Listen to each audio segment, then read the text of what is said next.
संस्कृत शब्द एकादशी का शाब्दिक अर्थ 11 होता है। एकादशी 15 दिवसीय पक्ष चंद्र मास के 11वें दिन आती है।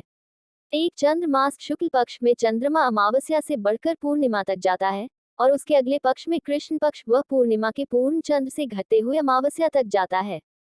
इसलिए हर कैलेंडर महीने सूर्यास्त में एकादशी 2 बार आती है। शुक्ल एकादशी जो कि बढ़ते हुए चंद्रमा के 11वें दिन आती है और कृष्ण एकादशी जो कि घटते हुए चंद्रमा के 11वें दिन आती है।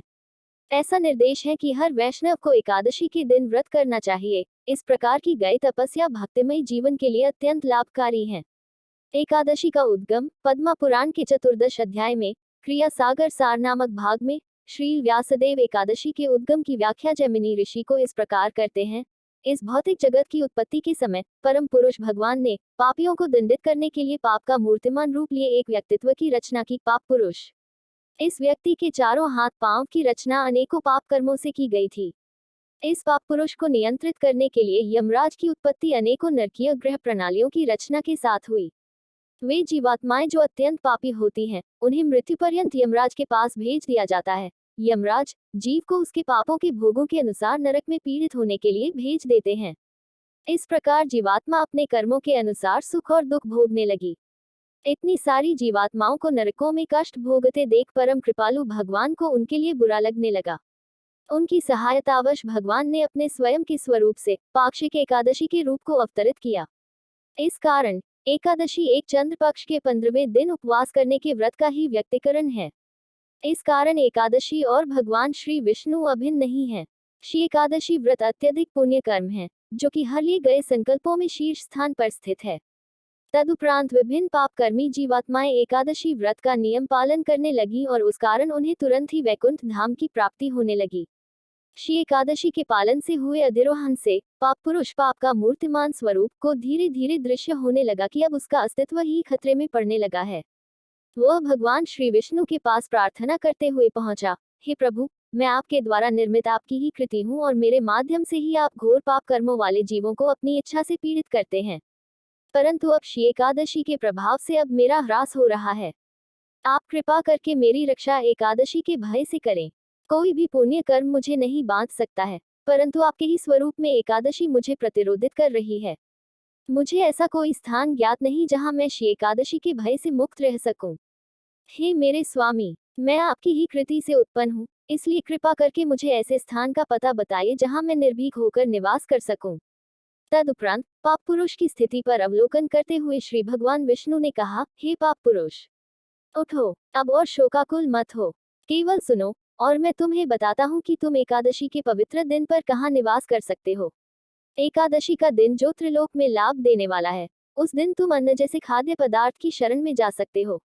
अब तुम्हारे पास शोकाकुल होने का कोई कारण नहीं है, क्योंकि मेरे ही स्वरूप में श्री एकादशी देवी अब तुम्हें अवरोधित नहीं करेगी। पाप पुरुष को आश्वासन देने के बाद भगवान श्री विष्णु अंतर ध्यान हो गए और पाप पुरुष पुनः अपने कर्मों को पूरा करने में लग गया। भगवान विष्णु के इस निर्देश के अनुसार संसार भर में जितने भी पाप कर्म पाए जा सकते हैं, वे सब इन खाद्य पदार्थ अनाज में निवास करते हैं। इसलिए वे मनुष्य गण जो कि जीवात्मा के आधारभूत लाभ के प्रति सजग होते हैं, वे कभी एकादशी के दिन अन्न नहीं ग्रहण करते हैं। एकादशी व्रत धारण करना। सभी वैदिक शास्त्र एकादशी के दिन पूर्ण रूप से उपवास निर्जल करने की दृढ़ता से अनुशंसा करते हैं। आध्यात्मिक प्रगति के लिए आयु 8 से 80 तक के हर किसी को वर्ण आश्रम, लिंग भेद या और किसी भौतिक वैचारिकता की अपेक्षा करके एकादशी के दिन व्रत करने की अनुशंसा की गई है।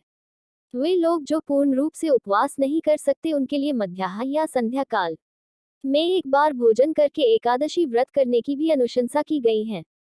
परंतु इस दिन किसी भी रूप में किसी को भी किसी भी स्थिति में अन्न नहीं ग्रहण करना चाहिए।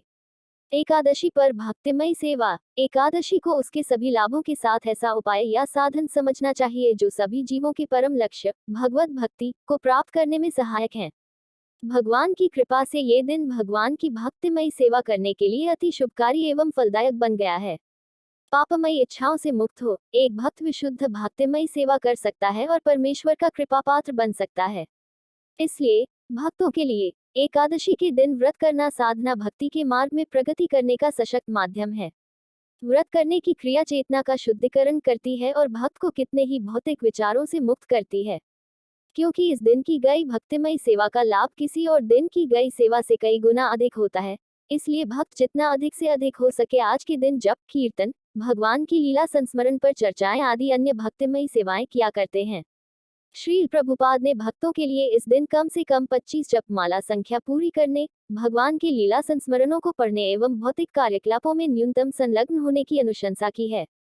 हालांकि वे भक्त जो पहले से ही भगवान की भक्ति की सेवाओं जैसे पुस्तक वितरण, प्रवचन आदि में सक्रियता से लगे हुए हैं, उनके लिए उन्होंने कुछ छूट दी है। जैसे उन खाद्यों को वे इस दिन भी खा या पी सकते हैं जिनमें अन्न नहीं है। एकादशी का महात्म्य। स्कंद पुराण के एक श्लोक की भर्त्सना करते हुए कहा जाता है कि जो मनुष्य एकादशी के दिन अन्न ग्रहण करते हैं, वे मनुष्य अपने माता पिता, भाइयों एवं अपने गुरु की मृत्यु के दोषी होते हैं। वैसे मनुष्य अगर वैकुंठ धाम तक भी पहुंच जाए तो भी वे वहां से नीचे गिर जाते हैं। इस दिन किसी भी तरह के अन्न को ग्रहण करना सर्वथा वर्जित है, चाहे वह भगवान विष्णु को ही क्यों न अर्पित हो। ब्रह्म वैवर्त पुराण में कहा गया है कि जो कोई भी एकादशी के दिन व्रत करता है वो सभी पाप कर्मों के दोषों से मुक्त हो जाता है और आध्यात्मिक जीवन में प्रगति करता है। मूल सिद्धांत केवल उस दिन भूखे रहना नहीं है, बल्कि अपनी निष्ठा और प्रेम को गोविंद या कृष्ण पर और भी सुदृढ़ करना है। एकादशी के दिन व्रत का मुख्य कारण है अपनी शरीर की जरूरतों को घटाना और अपने समय का भगवान की सेवा में जप या किसी और सेवा के रूप में व्यय करना है। उपवास के दिन सर्वश्रेष्ठ कार्य तो भगवान श्री गोविंद की मंगलमय लीलाओं का ध्यान करना और उनके पावन नामों को निरंतर सुनते रहना है।